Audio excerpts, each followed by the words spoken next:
Hello friends, मेरा नाम है विवेक और आप देख रहे हैं मेरा YouTube channel proof and beyond. आज हम स्टार्ट करने वाले हैं एनसीईआरटी का चैप्टर 5 जो कि है समांतर श्रेणी या हम उसको कह सकते हैं अर्थमेटिक प्रोग्रेशन की एक्सरसाइज 5.3 का क्वेश्चन नंबर 12। आइए देखते हैं। लिखा हुआ है, ऐसे प्रथम 40 धन पूर्णांकों का योग ज्ञात कीजिए जो 6 से विभाज्य है। ठीक है, हमको क्या करना है, 6 से विभाजित होने वाले पहले 40 जो नंबर निकल के आएंगे उनका योग ज्ञात करना है। आइए देखते हैं पहले 6 से विभाजित होने वाले नंबर। देखो 6 से विभाज्य संख्याएं कौन सी हैं। अब आपको सबको सब पता है कि 6 से विभाज्य होने वाली संख्या 6, 6 12, 18, 24, ऐसे 6 का पहाड़ा आपको पता है। ठीक है, कहाँ तक? 40 पदों तक। ये क्वेश्चन में लिखा हुआ है कि कहाँ तक का आपको योग निकालना है, 40 धन पूर्णांक को, इसका मतलब 40 पदों तक निकालना है। अब देखिए यहाँ से ये इसमें एक एपी बन जाएगी, सबके बीच में 6 का डिफरेंस है इसलिए ये एपी बनेगी। अब एपी के फार्मूले का यूज करके हम इसको आसानी से कर सकते हैं। जैसे देखिए पहला टर्म ए से लिखा जाता है, उसको हम 6 से लिखते हैं। डी क्या होता है, दूसरे से पहले टर्म को माइनस कर दीजिए, दूसरा 12 - 6 = 6। तो डी भी पता है, एन भी पता है आपको कितना, 40 पदों तक का सम चाहिए। उसके बाद अब आपको जोड़ना है तो फिर जोड़ने का फार्मूला लगा दीजिए, उसके बाद आपका उसमें वैल्यू पुट करने के बाद आंसर आ जाएगा। जैसे आपको पता है SN = n/2 2a + n-1 × d। अब देखिए n कितना है, n पता है आपको, 40 पदों का योग चाहिए /2। 2a की वैल्यू है 6 प्लस n की वैल्यू है 40 - 1 × d की वैल्यू है 6। देखिए 2 से इसको डिवाइड कर देंगे, हो जाएगा 20। तो 20, 6 × 2 हो जाएगा 12 प्लस 40 से 1 जाएगा, हो जाएगा 39 × 6।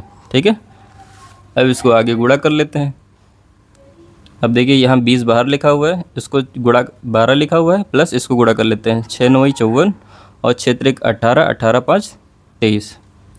ठीक है, इसको आपने गुणा कर लिया। अब इन दोनों को जोड़ लेंगे, उसके बाद 20 से गुणा कर लेंगे। 20 इसको जोड़ दीजिए, 4 × 2 = 6, 3 × 1 = 4, 246। 246 को अब 20 से गुणा कर देंगे तो जो होगा वो आपका फाइनल आंसर आएगा। देखिए गुणा कर दीजिए, 0 कर देंगे, 2 × 12, 2 × 8, 1 9 और 2 दूनी 4, 4920। तो ये क्या हो जाएगा, S40।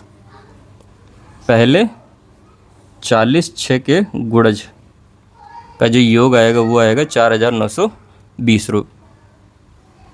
ये हो गया आपका क्वेश्चन नंबर 12 का आंसर।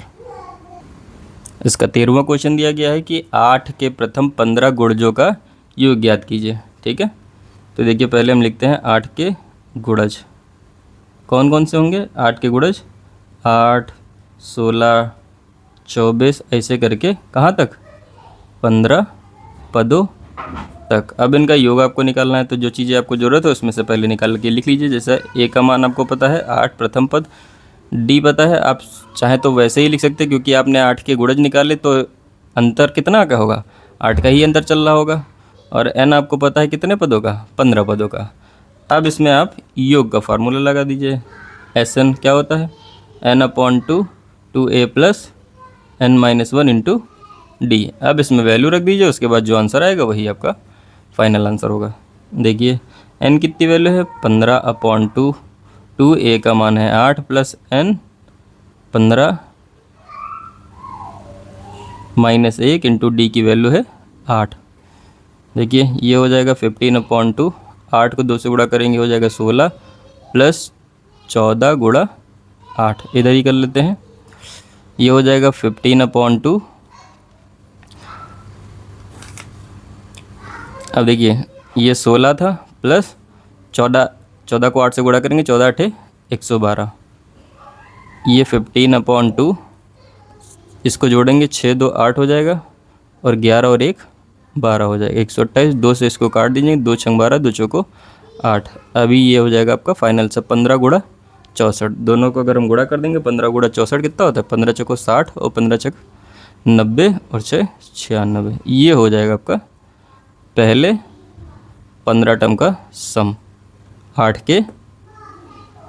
ठीक है, तो ये होगा आपका आंसर।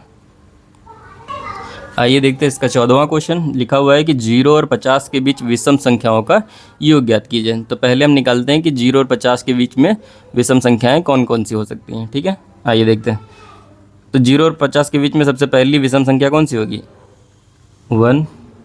ठीक है, फिर अगली 3, फिर 5, फिर 7, फिर 9 डैश डैश डैश आगे तक जाते जाते सबसे अंतिम संख्या कौन सी हो जाएगी 0 और 50 के बीच में? 49 विषम संख्या हो जाएगी। ठीक है, अब देखिए आपको ए पता चल जाएगा, दो दो का अंतर है इसलिए ये AP भी बन जाएगी। ठीक है, ए पता चल जाएगा, एक है, डी भी आपको पता चल जाएगा। क्या? विषम संख्याओं के बीच में दो दो का अंतर होता है, चाहे वो विषम संख्या हो चाहे वो सम संख्या है। या फिर आप चाहें तो वैसे निकाल सकते हैं A2 माइनस A1। A2 क्या है? 3 माइनस 1 इक्वल टू डी की वैल्यू आ जाएगी 2। ठीक है, एन टर्म आपको पता है AN इक्वल टू 49। ठीक है, अंतिम टर्म आपको पता है 49। अब देखिए इसका फार्मूला लगा के n की वैल्यू निकाल लेंगे।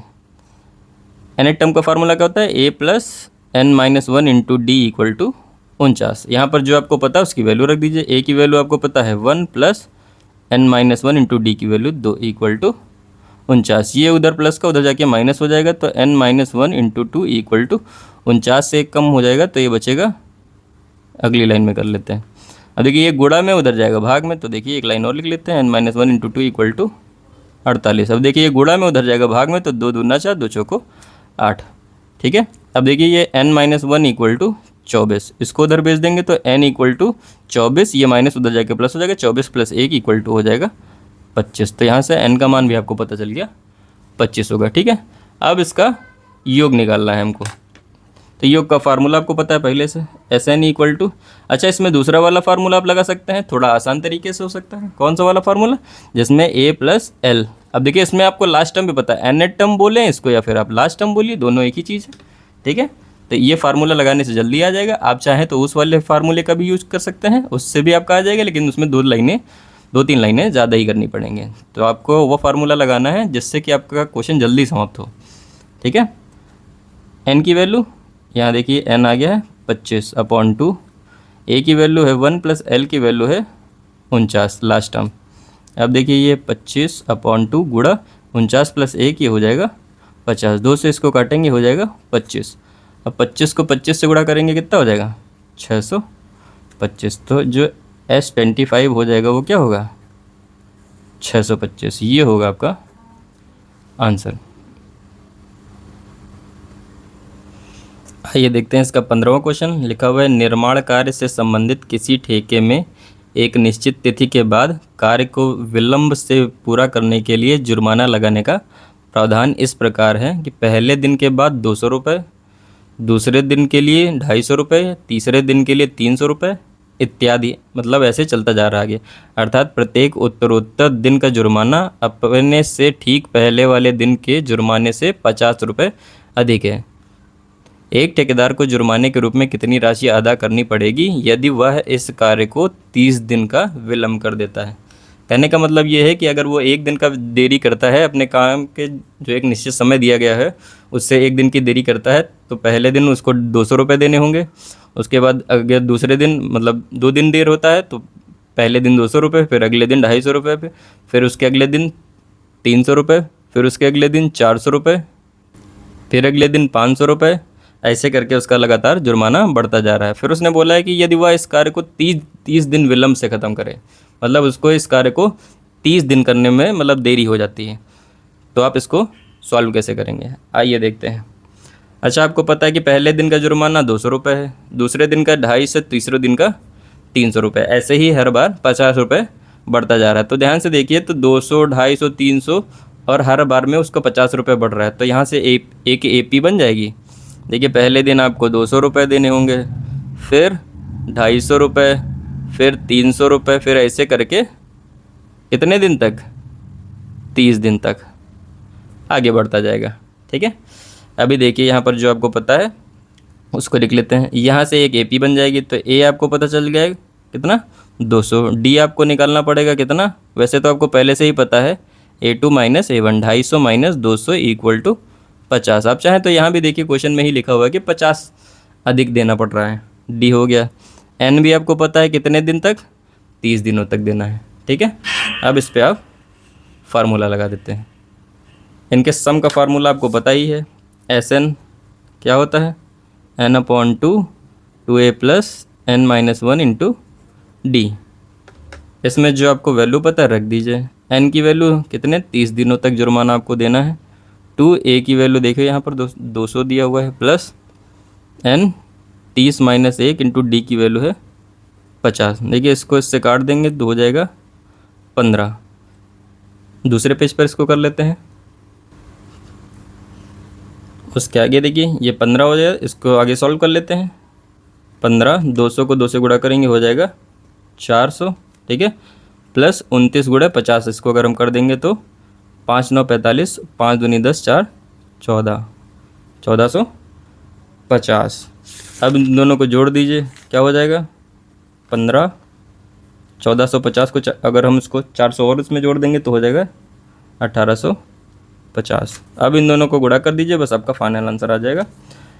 15 0 0 15 5 75 और 15 8 120, 120 और 7 और 15 एकम 15 और 12 27। तो उसको जुर्माने के तौर पे कितना रुपया देना पड़ेगा, 27,750 रुपये। उसको 30 दिन का जो लेट पेमेंट होगा वो इतना देना पड़ेगा, ठीक है। तो एस 30 दिनों का कितना होगा रुपये, 27,750 रुपये उसको लेट पेमेंट देना पड़ेगा। ये हो जाएगा आपका क्वेश्चन नंबर 15 का सॉल्यूशन। आइए देखते हैं इसका 16वां क्वेश्चन। लिखा हुआ है कि किसी स्कूल के विद्यार्थियों को उनके समग्र शैक्षिक प्रदर्शन के लिए 7 नगद पुरस्कार के लिए 700 रुपये की धनराशि दी गई है। यदि प्रत्येक पुरस्कार अपने से ठीक पहले पुरस्कार में 20 रुपये कम है, ठीक है, तो प्रत्येक पुरस्कार का मान ज्ञात कीजिए। आइए देखते हैं। अब इसमें आपको मानना पड़ेगा, माना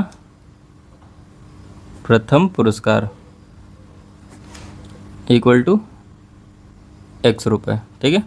हमने क्या किया है, पहला पुरस्कार मान लिया x रुपये, तो दूसरा क्या हो जाएगा, दूसरा पुरस्कार इससे 20 कम, देखिए 2 हो गए। अब तीसरा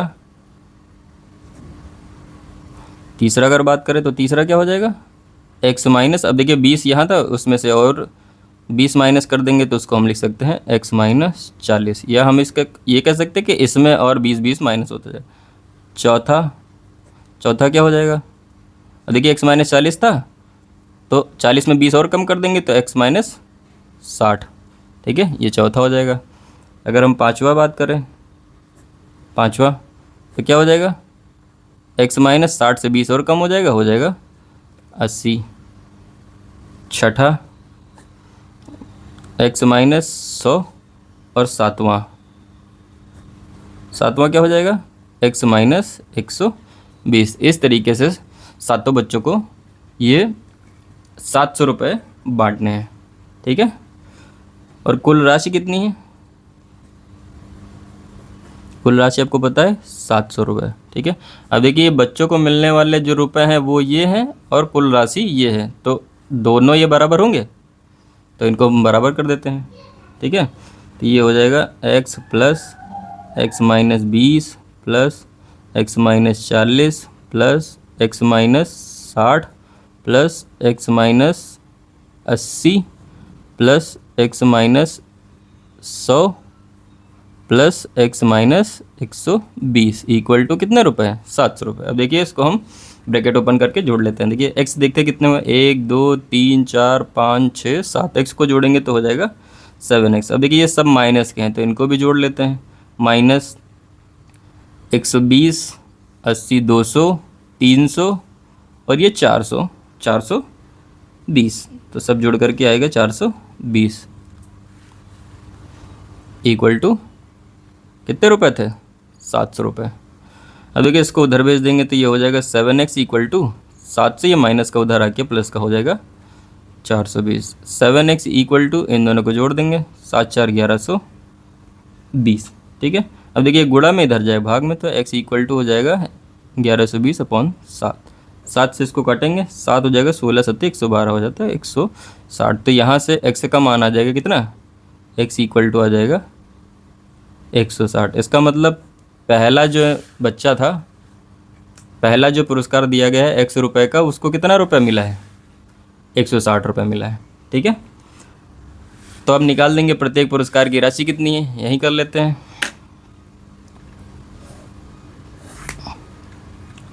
अतः प्रत्येक पुरस्कार की राशि। अब देखिए सबसे पहले वाले को कितना मिला है, सबसे पहले वाले को यहाँ भी आपने निकाला है कि 160 रुपये मिला है। उसके बाद दूसरे वाले को उससे 20 कम मिला है, तो 160 से 20 कम कर देंगे, उसको मिला होगा 140 रुपये। तीसरे वाले को 120 रुपये, चौथे वाले को 100 रुपये, फिर पाँचवें वाले को 80, फिर उससे कम 60, फिर उससे कम 40। अब देखिए 2 2 4 2 6 एक साथ सातों बच्चों को इसी क्रम में, या हम ऐसे कह सकते हैं इतने इतने रुपए मिलेंगे। पहले को 160, दूसरे को 140, तीसरे को 120, चौथे को 100, पाँचवें को 80, छठे को 60 और सातवें वाले को 40 रुपये। तो ये हो जाएगा आपका 16वें क्वेश्चन का आंसर। उम्मीद करते हैं कि ये क्वेश्चन आपको समझ में आए होंगे। अगर इससे रिलेटेड कुछ डाउट है तो आप हमारे कमेंट सेक्शन में जाकर पूछ सकते हैं। धन्यवाद।